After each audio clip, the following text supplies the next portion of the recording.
மனுஷனை அவனுடைய வழக்கிலே மாறுபாடாக்குகிறதையும் ஆண்டவர் காணாதிருப்பாரோ? சாமிக்கு கண்ணே இல்லையா, என்னை ஏன் பார்க்கறதே இல்லைன்னு சொல்லிட்டு நிறைய பேர் புலம்பிட்டு இருப்பாங்க. இன்னைக்கு எரேமியாவை போல நீங்களும் புலம்பிக் கொண்டிருக்கிறீங்களா? என்ன சுற்றி மட்டும் ஏன் இவ்வளோ பிரச்சனை வருது? நண்பனாக இருந்தவன் இன்னைக்கு துரோகியாக மாறியிருக்கான், என்னுடைய வழக்குகள் எல்லாம் புரட்டப்படுது, என் நியாயங்கள் புரட்டப்படுதுன்னு சொல்லி நீங்கள் புலம்புறீங்களா? உங்கள் சுற்றி இருக்கிற மனிதர்கள் உங்களுக்கு துரோகம் செய்கிறாங்க, துன்மார்க்கமாய் நடக்கிறாங்க.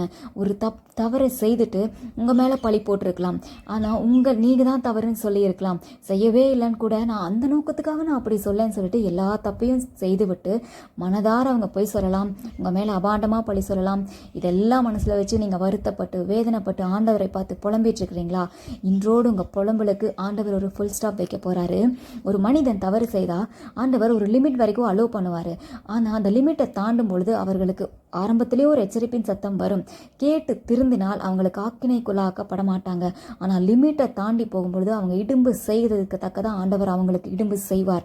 உங்களுடைய வழக்கை இன்னைக்கு ஆண்டவரே எடுத்து நடத்துவார். இனி மனிதர்கள் உங்கள் வழக்கை புரட்டுகிறதற்கு அவர் விடமாட்டார். மாறுபாடாக்குகிற மனிதர்களோடு அவரே உங்களுக்காக வழக்காடுவார். ஆண்டவர் காணாதிருக்கிறாரோன்னு கேட்குறீங்களா? அப்படி இல்லை, ஆண்டவருடைய கண்கள் உங்கள் மேலே நோக்கமாக இருக்கிறது. அவர் கண்டு இருக்கிறார். உங்களுக்கு நடக்கிற எல்லா அநியாயத்தையும் அவர் பார்த்துட்டு தான் இருக்கிறார். இன்றைக்கே உங்களுடைய வழக்குகள் தீர்க்கப்படும். உங்களுடைய வழக்குகளை ஆண்டவரே எடுத்து நடத்துவார். இதுக்கப்புறம் நீங்க புலம்பிட்டு இருக்க மாட்டீங்க. உங்களுடைய புலம்பல்கள் எல்லாவற்றையும் கர்த்தர் ஆனந்த களிப்பாக மாற்றுவார்.